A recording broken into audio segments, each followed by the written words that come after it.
All right, fellow patriots, welcome back to another Friday Mental Jiu-Jitsu. My name is Michael Buell, and I will be your sensei. Hiya!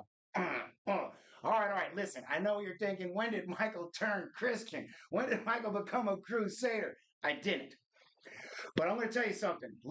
So all religions to me, they're either all real or they're all fake, but I believe in them equally at the same time. That's it. They're all either real, they're all either fake, and I believe that equally at the same time until somebody's God floats down here and talks to me, slaps me across the face and says, Michael, listen, I'm the real deal. So until that happens, I'm not picking favorites, I'm not picking teams. But I am telling you, living amongst certain groups of people is a smarter play than living around other people. So I live in a Christian community. Everybody's a Christian out here. A lot of them are frauds, but they pretend to be Christians. So if you live with Muslims, they have to dominate. You have to live under their rules, under their way of life.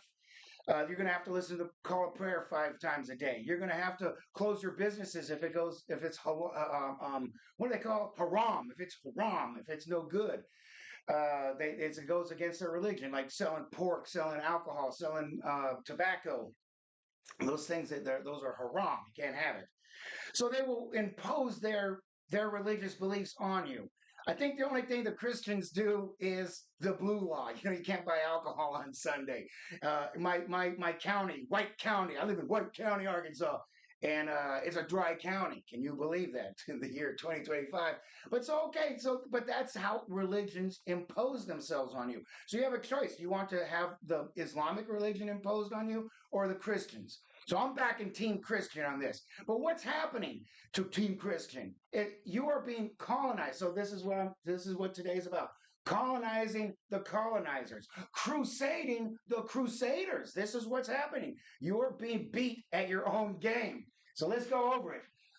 So in the colonies, that's America, Canada, Australia, New Zealand. In the colonies, there are majority, minority cities and even states. So in America, I won't even go over the cities that are majority minority. Let's go over the states.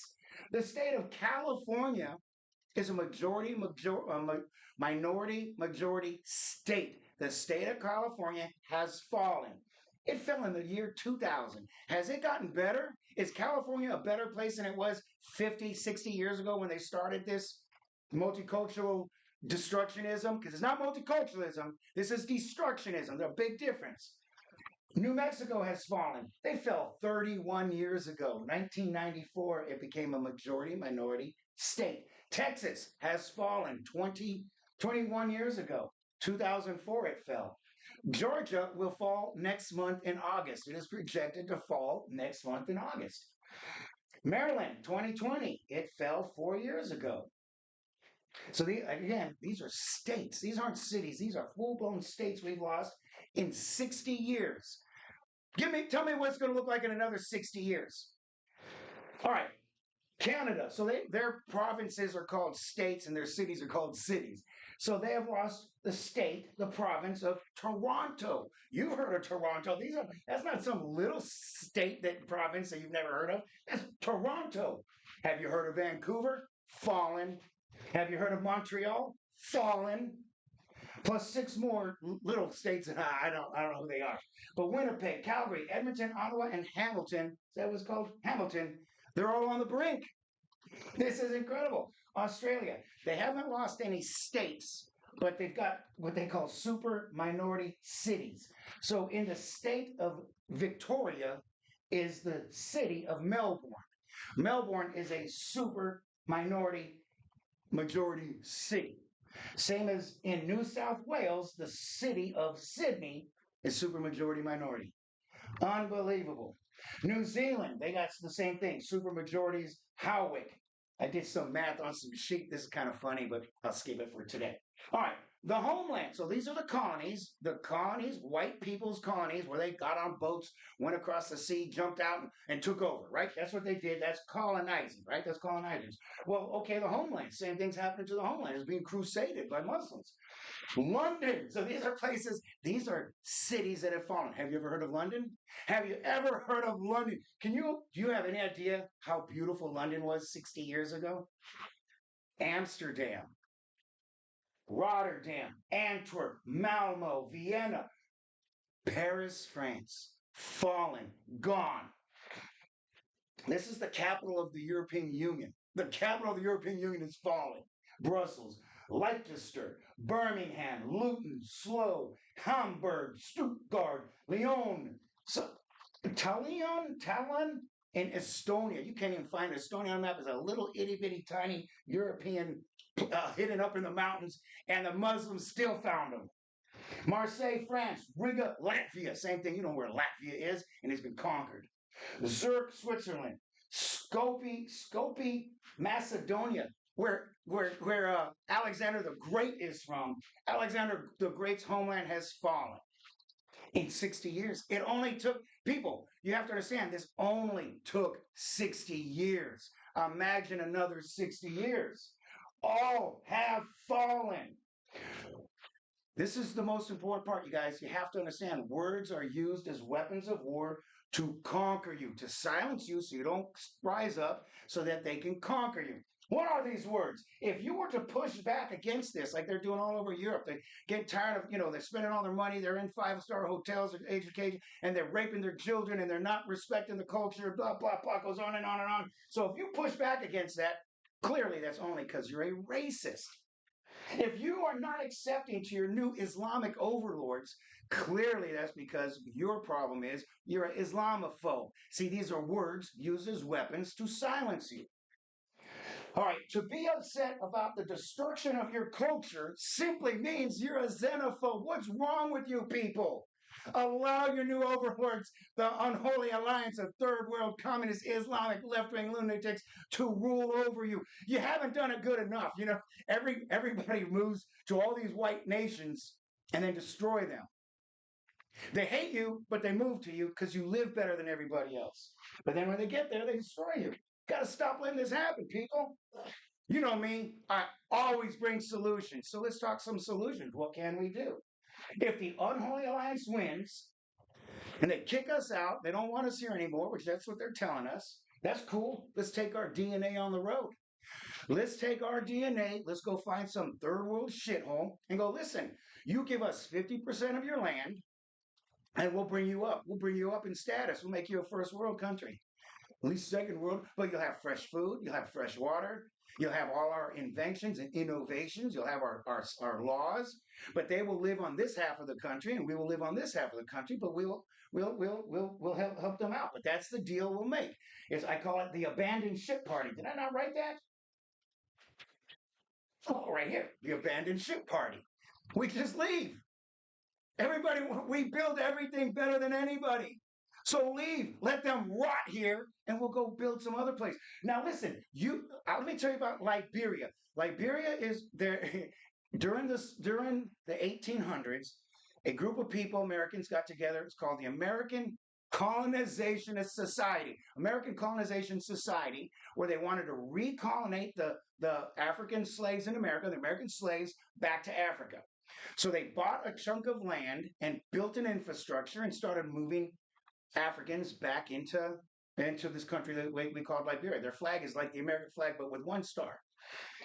And the president's name was Charles Taylor. But these people have failed. They have failed miserably. It's the worst place on the planet. You got to watch a documentary called "The Uncivil Civil War of Liberia." You got to watch that. They are eating each other. 51% of them are dirt African poor, not like Arkansas poor, African poor. 51% is African poor. 28% is like can't meet basic food needs, basic food needs. 21% can't even feed themselves.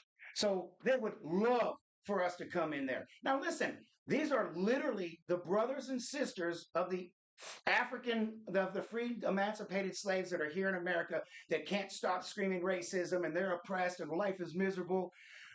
You don't think these Liberians would love to live like American blacks? They got pulled away. They just got on the boat one more extra time. They're pissed about it. They should have stayed here. Look how good the American blacks live compared to their brothers and sisters in Liberia. So they would love for us to come there and lift them up a bit. They would love it. So that is the abandoned ship party solution number one. I got more. I got more. The crusade objective. Listen, we have two claims to the Holy Land. The Byzantine Empire ruled the Holy Land, ruled the eastern part of the Roman Empire, Christian lands in the Middle East, in the Eastern Empire, for 1,123 years. Say what? 1,123 years. Listen to what I'm going to tell you.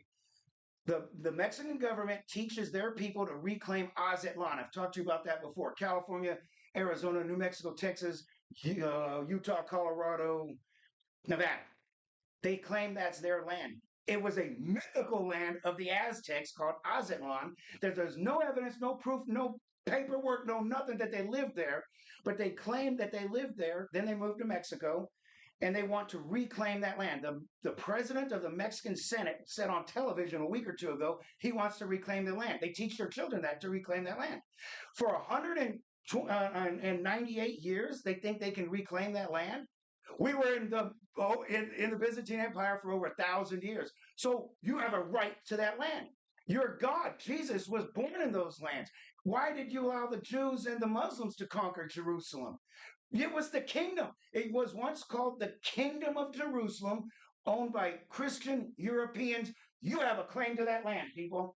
Go claim it. Go claim it. See, you got it in the Middle East. The Crusaders owned Syria, Lebanon, Israel, Turkey, Cyprus, Jordan, parts of Egypt, Tunisia. Yeah, you had the Kingdom of Jerusalem, the country of Edessia, the Principality of Antioch, and the country of Tripoli. Go claim it. Why are the Jews and the Muslims controlling it? Go claim it. Let's do it. I'm with you. Let's go.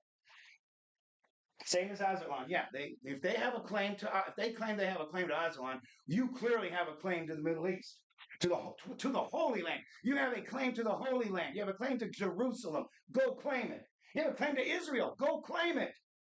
All right. My third solution is culturally consecrated communities. If you know the enemy's in our country and you know the government's turned on you and now you're questioning Trump, holy shit, what's Trump up to?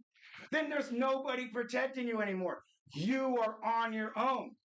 So meet people that are similar to you. We, the American people, white, black, Mexican, and not Mexican, Chicano, and Native Indians, we've cultivated our culture in this land for 400 years.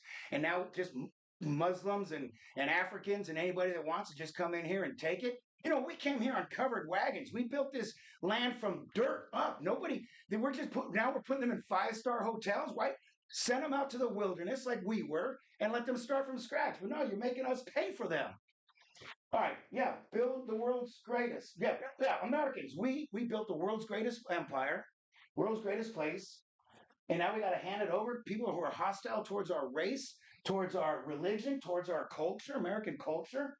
No way, man. So recruit people who are similar in your race, who are similar in your religion, who are similar in your ideology. Start living together. You got to protect your communities.